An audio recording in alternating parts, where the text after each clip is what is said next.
नमस्कार, स्वागत है आपका कमोडिटी 10 बजे 10 मिनट में। सबसे पहले शुरुआत कर लेते हैं गोल्ड के साथ। गोल्ड में आज थोड़ी खरीदारी दिख रही है। 1,21,000 के बेहद करीब एमसीएक्स पर सोना है। कॉमेक्स पर बात करें तो $4,000 के आसपास है। लेकिन जो चिंताएं हैं गोल्ड के मार्केट को लेकर, वो लेबर मार्केट की जो रिपोर्ट आई है यूएस में, वो काफ़ी ख़राब है और लग रहा है कि 2009 के बाद ये सबसे खराब साल हो सकता है। जिस हाल के कुछ नंबर हैं उसमें कहा गया है कि यूएस में 1,53,000 नौकरियां गई हैं, तो ये चिंता की बात है। और हालांकि अभी नॉन फार्म पेरोल के नंबर नहीं आ रहे यूएस में, शटडाउन है, ये भी गोल्ड के लिए सपोर्टिव फैक्टर भी है। हाल में हमने देखा था डॉलर इंडेक्स में अच्छी रिकवरी आई थी, 4 महीने की ऊंचाई पर पहुंच चुका है, लेकिन अब वहां से दबाव भी दिख रहा है, तो ये भी गोल्ड के लिए पॉजिटिव है। लेकिन आगे क्या ये पॉजिटिविटी जारी रहेगी और आपको क्या करना है, यही जानने के लिए चलते हैं अपने मेहमान अनुज गुप्ता के पास। बहुत बहुत शुक्रिया सर। अनुज जी, सर गोल्ड को लेकर क्या व्यू आपका आज बन रहा है? आज के में जिसको ट्रेड करना है उनके लिए क्या सलाह है, पोजिशनल ट्रेडर्स के लिए क्या सलाह है? विश्वमोहन जी, पोजीशनल तो देखिए बाय साइड में ही है और हमने कल एक अच्छा खासा बाउंस बैक भी आते हुए देखा और मॉर्निंग में भी अच्छी खासी रिकवरी देखने को मिली है। देखिए यूएस के डेटा थोड़े खराब आए हैं। अगर आप चाइना के डेटा देखेंगे तो इंपोर्ट एक्सपोर्ट के डेटा दोनों ही चाइना के खराब आते हुए दिखाई दिए हैं। और कहीं ना कहीं देखिए कहीं ना कहीं जो एक टेंशन है यूएस इकोनॉमी में वो बढ़ती हुई दिख रही है। तो सेफ हेवन डिमांड मुझे लगता है कि यहाँ पर अब एक सपोर्ट रोल प्ले करेगी। तो इंट्राडे के लिए भी खरीदारी की ही सलाह रहेगी। हमें लगता है कि गोल्ड के भावों में करीबन 1,20,300 के आसपास खरीदारी का ट्रेड बनाए। स्टॉप लॉस 1,19,850 का लगाए। टारगेट लग रहा है कि 1,21,500 तक देखा जा सकता है। तो जिस तरीके से चाइना के डेटा खराब आए हैं, जियो पॉलिटिकल टेंशन है, मुझे लगता है कि एक सेव एंड डिमांड यहाँ पे देखी जा सकती है। जिस तरह से इक्विटी मार्केट में सेल ऑफ आ रहा है, वो यहाँ पर कहीं ना कहीं सपोर्टिव फैक्टर है। तो मुझे लगता है कि इंट्राडे के लिए भी और प्लस पोजिशनल के लिए भी मुझे लगता है कि गोल्ड के अंदर खरीदारी का ट्रेड बना के चलना चाहिए। तो ज़्यादातर फैक्टर वापस से गोल्ड के लिए पॉजिटिव हो गए हैं, तो यहाँ पर खरीदारी की राय 1,21,500 का टारगेट दे रहे हैं। चांदी करीब 1,200 रुपये ऊपर है, 1,48,300 के करीब है। यहाँ पर भी खरीदारी करके ही जाएं इतनी तेजी के बाद भी, अनुज जी? हाँ देखिए, बिल्कुल मुझे लगता है कि चांदी भी यहाँ पर गोल्ड के अकॉर्डिंग चलता हुआ नजर आएगा। तो चांदी के अंदर भी करीबन 1,47,000 के आसपास खरीदारी करें। 1,45,800 का स्टॉप लॉस लगाएं। टारगेट 1,49,000 तक देखा जा सकता है। हम देख रहे हैं गोल्ड और सिल्वर दोनों ही अब लोअर लेवल पे सपोर्ट लेते हुए नजर आ रहे हैं। और जिस तरीके से एक सेल ऑफ दिख रहा है इक्विटी मार्केट में, तो कहीं ना कहीं अब धीरे धीरे जो फंड डाइवर्सिफाइड है वो कमोडिटी की तरफ एज ए सेफ हेवन के तौर पर होता हुआ दिख रहा है। तो मुझे लगता है कि शॉर्ट टर्म में अभी जो एक गिरावट रुक गई थी, अब वो यहाँ पर बढ़ती हुई दिखाई देगी। तो दोनों के अंदर ही खरीदारी की सलाह रहेगी। कच्चा तेल बताइए सर, कच्चे तेल की चाल कैसी दिख रही है? आज रिकवरी जरूर दिख रही है, लेकिन लगातार दूसरे हफ्ते गिरावट की संभावना है और अभी भी जो भाव है 2 हफ्ते के निचले स्तरों के आसपास भी है। यहां से और गिरावट एक्सटेंड हो सकती है क्या कच्चे तेल की? देखिए, ऑलरेडी ओवरसोल्ड जोन में है। डेफिनेटली गिरावट आगे बढ़ सकती है, मगर मुझे लगता है कि प्राइस काफी ओवरसोल्ड में है। तो एक बाउंस बैक आ सकता है और मुझे लगता है कि आज एक रिकवरी का ट्रेंड यहाँ पर देखा जा सकता है। तो 5280 एक अच्छा सपोर्ट है। हमने कल देखा था काफी सपोर्ट के आसपास प्राइस आए थे। तो 5280 के आसपास खरीदारी करें।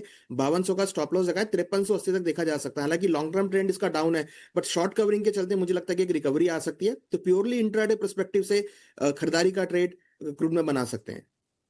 डे के लिए खरीद सकते हैं, शॉर्ट कवरिंग का फायदा मिल सकता है, लेकिन अभी भी लॉन्ग टर्म ट्रेंड पॉजिटिव है। तो जो ट्रेड कर रहे हैं उनके लिए सलाह है कि 5,380 के टारगेट के लिए आप यहां पे खरीदारी कर सकते हैं। मेटल्स में अगर आज आप देखें तो शुरुआती कारोबार है दायरे में, हालांकि हर दिन शुरुआती कारोबार में दायरे में ही बाजार दिखता है। दिन के दौरान जब एलएमई के जो अपडेट्स आते हैं उसके साथ साथ एक्शन बढ़ता है। कॉपर लेकिन 1,000 के ऊपर मजबूती से अब टिक गया है। जिंक 302 के करीब। एल्युमिनियम में भी हल्की तेजी है। दिन के दौरान क्या ये तेजी आगे और बढ़ेगी और आपको क्या पसंद आ रहा है, अनुज जी? देखिए, अभी भी कॉपर और जिंक दोनों ही टॉप पे रहेंगे, क्योंकि दोनों के अंदर अच्छा खासा मोमेंटम है। कॉपर के अंदर मुझे लगता है कि थाउजेंड्स के आसपास खरीदारी का ट्रेड लेना चाहिए। 993 का स्टॉप लॉस लगाए। टारगेट 1,010 तक देखा जा सकता है। थोड़ा सा मुझे लगता है कि स्टेबल मोमेंटम रहेगा, क्योंकि चाइना के डेटा खराब आए हैं, तो चांसेस है कि मार्केट थोड़ा एक रेंज में रहे। बट हाँ, क्योंकि ट्रेंड इसका पॉजिटिव है, तो यहाँ पर मैं बाय का ही कॉल देना चाहूंगा। थोड़ा डिप मिलता है, 2 से 3 रुपए की गिरावट आती है कॉपर में, तो खरीदारी का ट्रेड बना सकते हैं। आज अचीव हो जाएगा या मंडे तक इंतजार करना होगा, क्योंकि लोग जानना चाह रहे होंगे कि कैरी करे ना करे इस पोजीशन को? देखिए प्योरली इंट्राडे कॉल रहेगा। मुझे लगता है कि इंट्राडे ही ट्रेड लगे, क्योंकि जिस तरीके का डेटा आ रहे हैं तो रोज नए नए डेटा आ रहे हैं, और मुझे लगता है कि अभी जिस तरीके का अनसर्टेन माहौल है, अगर आप देखिए यूएस के अंदर भी कहीं ना कहीं सुप्रीम कोर्ट का इशू वहां पे चल रहा है और यूएस के डेटा भी खराब है, तो प्योरली इंट्राडे ट्रेड करें, क्योंकि रोज नए डेटा मिलते हैं तो नया एक स्ट्रेटेजी बनती है। तो जो भी ये कॉल्स है ये सब इंट्राडे पर्सपेक्टिव से हैं। के लिए कोई भी कॉल को ले ना जाए वीकेंड पे, और ये ध्यान रखिएगा, और अगले हफ्ते के लिए ना ले जाए। आज ही काट ले, टारगेट अचीव ना भी हो, उसके आसपास भी आए तो निकलने की कोशिश कीजिएगा। एनजी तेज है सर, 2% ऊपर है, 388 के ऊपर। जैसे जैसे हम विंटर में जा रहे हैं तो हीटिंग डिमांड के लिए इसकी डिमांड बढ़ेगी, उसका फायदा मिल सकता है। क्या तेजी एक्सटेंड होगी? और जो अगले साल के लिए जो टारगेट काफी बड़े आ रहे हैं ब्रोकरेज हाउसेस के एनजी को लेकर, क्या आप भी बुलिश हैं? और ट्रेड के लिए आज क्या मौके हैं? देखिए कल यूएस की इन्वेंट्री आई थी नेचुरल गैस की, जो काफी गिरकर आई थी, करीबन 33 बिलियन क्यूबिक फीट के आसपास आई थी। तो ये लग रहा है कि काफी डिमांड वहां पे जनरेट हो रही है, जिसकी वजह से यूएस की नेचुरल गैस की इन्वेंट्री काफी करेक्ट हुई है। तो मुझे लगता है कि उसकी वजह से भी यहाँ पे सपोर्ट आता हुआ दिख रहा है, और विंटर सीजन जो है वो धीरे धीरे अब यूएस में बढ़ता हुआ नजर आ रहा है। तो मुझे लगता है कि आने वाले 2-3 हफ्ते काफी बुलिश रहेंगे नेचुरल गैस के लिए, तो यहाँ पर भी खरीदारी की सलाह रहेगी। इंट्राडे के लिए मुझे लगता है कि 390 के टारगेट के लिए खरीदारी का ट्रेड बना सकते हैं, 378 पे स्टॉप लॉस लगाएं।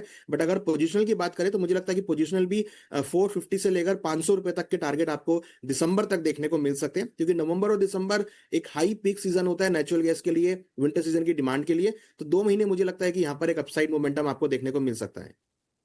शुक्रिया अनुज जी, वक्त दिया आपने, हमारे दर्शकों को नॉन एग्री मार्केट पर गाइड किया कि उन्हें क्या करना है।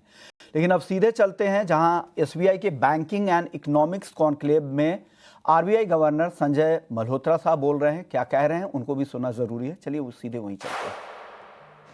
Research shows that financial instability may not only more than offset the gains of short-term accelerated growth, but may also make recovery more distressful and longer. At the same time, economic interest warrants increasing efficiency and promoting innovation, which also is the duty of RBI. We recognize that just like there are no free lunches, regulation to enhance stability too is not devoid of costs. There are trade-offs between stability and efficiency, and I had assured that we will keep this trade-off in mind while formulating our regulations. I had mentioned that it will be our attempt to strike the right balance, keeping in view the benefits and costs of each and every regulation.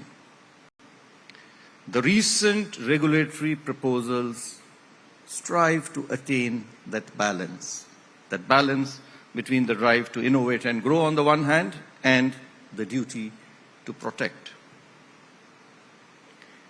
Moreover, in a rapidly evolving banking system, underpinned by technological advancements of tectonic magnitude, no regulator can afford to situate the system at a point of time.